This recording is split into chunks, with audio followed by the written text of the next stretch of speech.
This is how many of South League's club's loyal bingo players spent their lunchtime today, perched on a concrete step outside. The reason? To enjoy the same healthy, affordable meals they've been enjoying inside the club for years, until last week. That was when the club sent out this memo, telling the bingo players they must refrain from bringing their own sandwiches and thermoses and other foods and drinks into the club.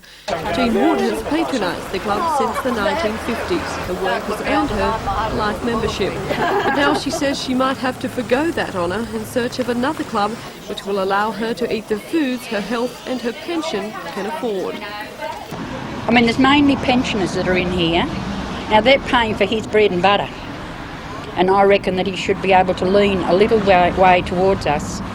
And because pensioners, that's a cheap day out for them, and they have 3 days out a week. They can't afford to be buying dinner. Also in that memo was a claim that the ruling was not a decision on the club's part, but rather abiding to a health act. We contacted the Health Department and the Registered Clubs Association. Both denied knowing of such a rule. We offered club manager and the man who signed the memo, Bill Meston, the chance to comment from the club's point of view. He refused to speak with us and warned us to stay out of the club. You say you're going to keep coming outside here. What happens when it's cold or wet or rainy? That's not what we're going to do. Stop home, as far as I'm concerned. But probably the saddest thing about this whole issue is that most of the people affected have been coming here for more than a decade, some for more than 30 years. But now, after all that patronage, they've been forced out into the streets just to eat their lunch. Okay.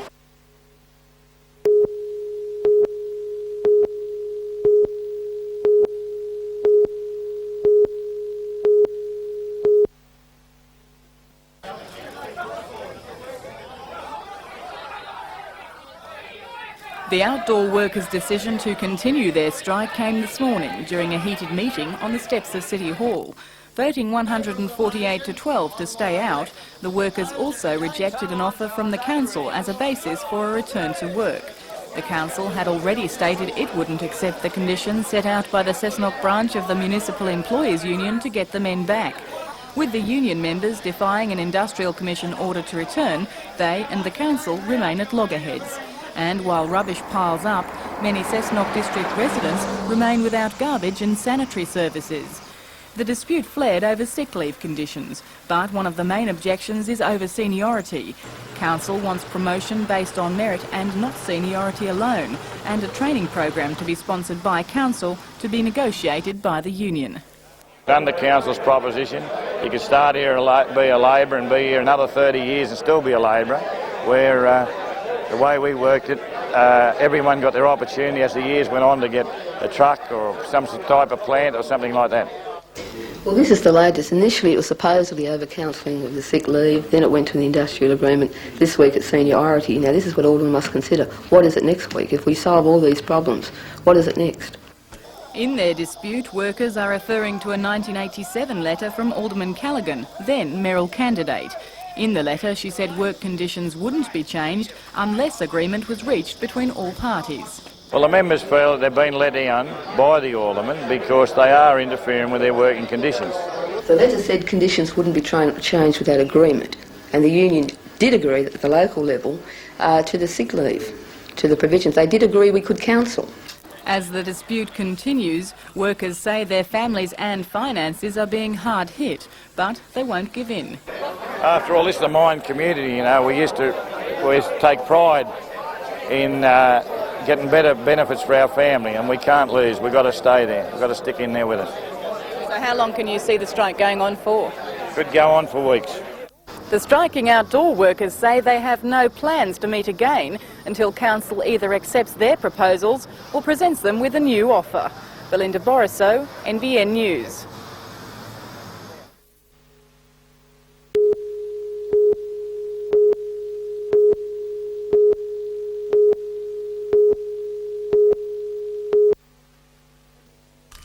MSB officials at Newcastle are tonight basking in the glory of one of their most productive days ever. It saw the opening of the new $6 million workshops at Carrington, which will provide the basis of the board's future mechanical, electrical and boiler work needs. Today's opening followed 10 years of campaigning, which at one stage struck controversy when the MSB selected a site closer to Carrington's business and residential areas.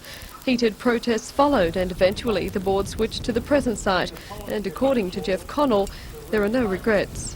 This is a superior site. All our mechanical, electrical and civil building repairs, plus the marine repair area, is now on the one site. MSB Chairman Rolly Hoy, on hand for today's opening, described the new work as a demonstration of the board's commitment to the future expansion of the port. The opening was performed by member for Newcastle, George Keegan, but that wasn't the only good news for the local MSB today. An announcement was also made that the port survey boat is to be replaced within 18 months, after long and loud campaigning from Newcastle Harbour staff. MSB has been pursuing a policy of replacing old equipment, and in Newcastle we now have an announcement of the new survey boat as well. Was that badly needed? It definitely was. We have a new dredge coming that's being constructed by Carrington Slipways, and the survey vessel was essential to go along with that new dredge. But it seems probably the MSB's biggest announcement of the year is yet to come. For some time it's been involved in negotiations with entrepreneur Rod Muir on the possibility of developing a 4-star hotel on a section of MSB land adjacent to his Windward Passage Tavern. And although not willing to reveal too much, Jeff Connell did say things were looking positive, saying he was sure they would reach a decision suitable for Mr Muir's needs.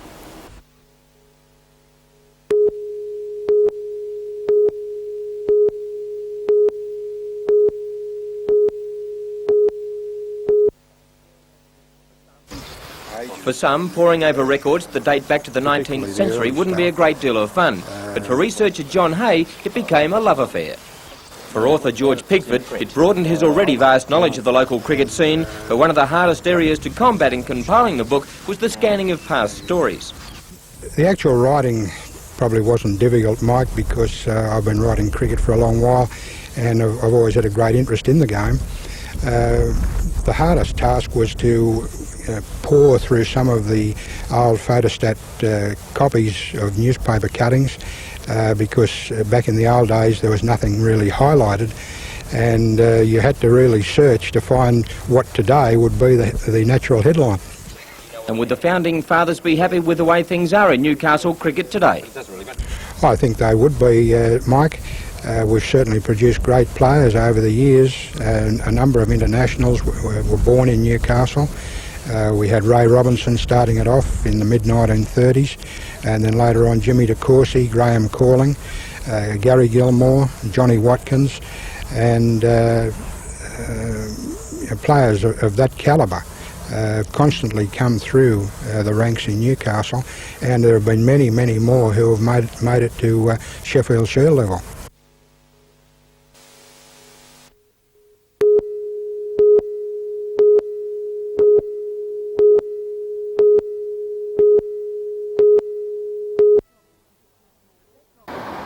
The Cessnock Council outdoor workers' strike is now in its 4th week and has left many residents without garbage and sanitary services. In a bid to end the dispute over sick leave, Council put a new offer to the workers at a dawn meeting today. Union representatives say they were asked to sign a statement that the dispute be finally decided by Commissioner Connor, with no further discussion by the Cessnock branch. As was the case with another meeting yesterday, the offer was rejected. At midday, Council met to consider suspending the workers.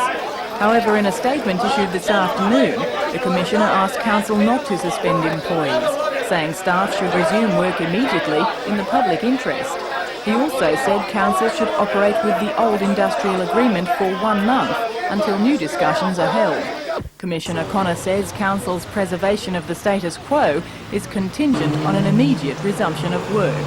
The striking workers plan to meet again on Monday to consider the order. The decision they took this morning, the only factor that stopped them from going to work was the fact that we had to sign this statement. Now, Commissioner Connor's report today mentions nothing of any signatures. It mentions a cooling off period, and I would imagine the reaction from this morning's meeting, I would say they more than likely would agree to return to work. If they don't, Council will meet on Monday night to consider further action. If the men don't return to work in compliance with that order, I say there's a very, very good chance of all of the men being suspended.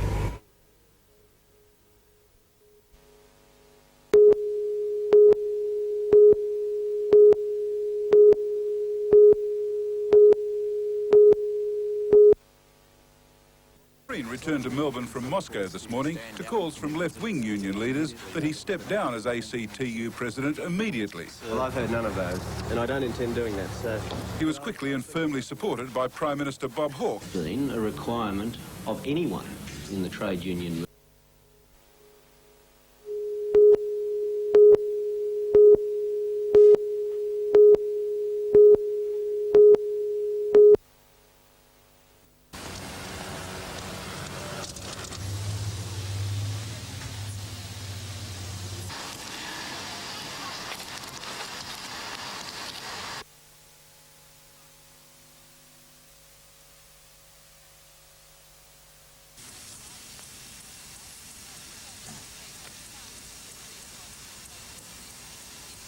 Law Society is also here.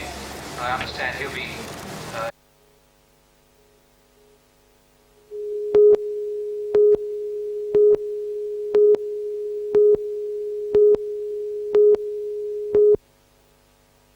Started at the top and were later lowered. On the AMP building, they started the day but sent them to the top. It's being lowered in line with the government order. But at the War Memorial, the Australian flag was flying at the top of the mast, fired. And the RSL was also...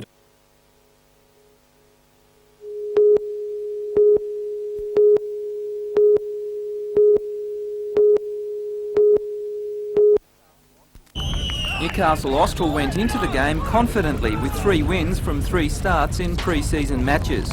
And after only 8 minutes, star of the day's play, new recruit Doug Elphick, headed in his first goal after clever ball skills from Penfold. Colonia seemed a little disorientated with the pace of the game, and after several Newcastle raids, striker Elphick showed he can boot them in as well. Austral's fitness pulled them through the heavy workload, with their attacking and defensive skills also looking good for this early stage of the season. The next challenge, the Socceroos, March 1st.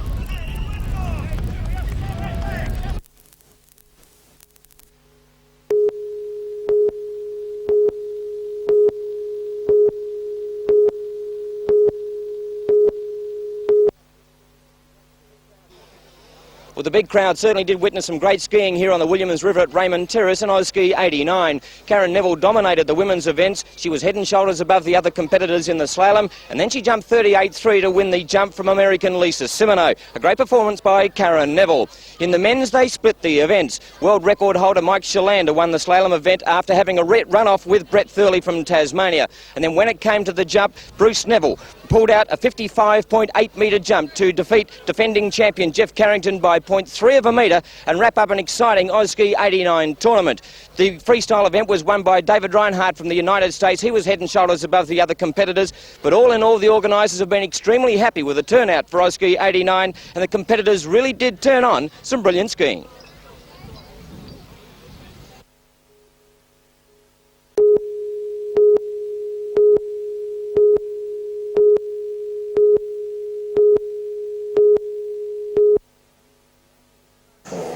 The annual scientific meeting of the Australasian Society of Nephrology has been held at City Hall this week. The conference has looked at the latest information regarding kidney function, disease and treatment.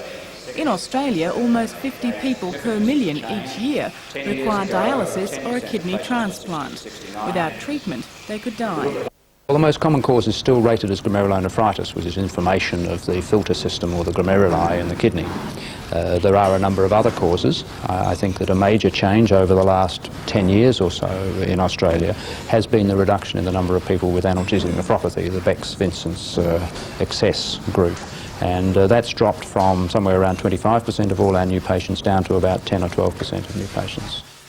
Kidney problems often become evident with blood pressure checks, urinary infections and random blood tests. Almost 3,000 Australians have had transplants, while there are more than 2,500 dialysis patients. Almost half are waiting for a transplant. During the conference, a new drug to treat kidney disease has been discussed. The drug erythropoietin, or EPO, helps kidney patients overcome fatigue from anemia and breathlessness, and may help patients return to the workforce. But the drug doesn't come cheap, costing around $10,000 per patient per year. The problem really hasn't been grasped fully in the United Kingdom because the drug isn't licensed yet. But I don't think you could expect local hospitals to find that sort of money. And I think probably the right thing to do is to say this is a special case and that extra central funding will probably be required for the units to cover this major advance. I understand there are side effects of the drug.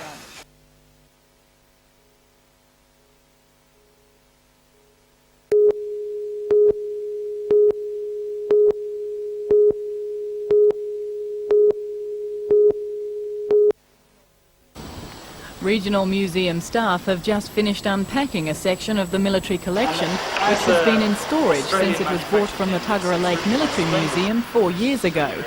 Within 12 weeks, the museum hopes to have some artefacts ready for exhibition, but as yet, no long-term plans have been made for the entire collection.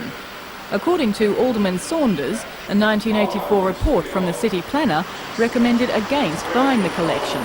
But he says a disputed verbal arrangement with the federal government to contribute $400,000 towards the project prompted the purchase. However, he says the funding never came through, leaving council with a $500,000 debt. 4 years later, he says the issue remains politically sensitive. A report on the collection was called for in 1987 and was finally presented to council last night. According to Alderman Saunders, still with no concrete plan for the future. All we've done is to confirm a decision last year to put some of it in the regional museum for a few months, but then to have another look at it in 3 months' time. We ought to plan now for its future. There's been a 4-year delay already. We bought it more than 4 years ago. The report that came up last night was called for more than 2 years ago. There's total procrastination and delay, and we ought to get on about it right now. He says council should look at whether it can house the collection, whether it is a going concern as a separate museum, or if it could or should be linked with the regional museum. He says it should also be considered if the collection would be of a cost or benefit to the community. But if the result of all that is that it's only going to cost us money, then we should sell it. I hope that doesn't come to that, but that's the end result.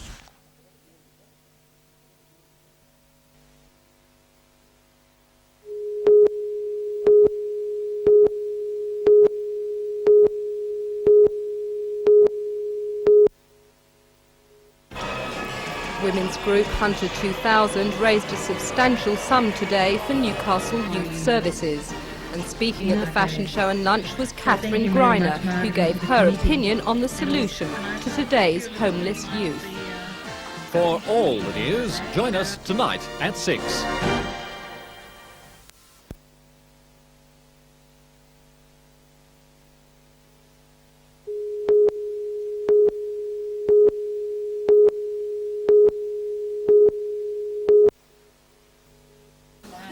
Standing on the balcony at their new home overlooking Nelson Bay, it's hard to imagine there's much missing from Stephen and Irene Doherty's lives. But even a walk to the beach with their 18-month-old daughter Tegan can be a traumatic experience for the couple as they see other families with their children. The Dohertys want at least one other set of tiny feet to accompany them on the sand. Just before Christmas, Irene had been 8 months pregnant when it was discovered her new baby was dead. A caesarean was performed, but Irene's uterus ruptured and she needed a hysterectomy.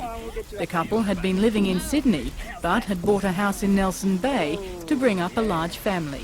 We had our dreams. I mean, I dreamt about, I knew I was having a little girl, another little girl, and I had dreams of them playing on the beach and things like that. I mean, we would have been happy with 2, but you know, everything was geared towards a large family. We sort of bought better quality baby things and station wagon, you know, and a big home with that thought in mind, never thinking that anything like that would happen. Despite the recommendation from the Law Reform Commission, she says surrogacy should be legalised. What people don't realise, they've outlawed it because of the problems that can eventuate, but it's because of the problems that can eventuate that it should be legalised for, because people are going to attempt it anyway, and it's better that they're covered by the law, so there are definite guidelines that people can go by. Irene and Stephen say adoption is virtually impossible, and while hoping the recommendation to ban surrogacy isn't adopted by the government, They expect their only option now is to go to America. There, surrogacy is allowed, but it's expensive. Well, we're estimating it's about $50,000 at the moment. We know of some other people who've spent $80,000. Is another baby worth all that money to you? Well, yeah, I mean, it's hard to put a price on how much a baby's worth, but yeah, it is worth that much, at least. All our dreams were on 2 or 3 children, and they've been shattered, and it's not looking very good at the moment.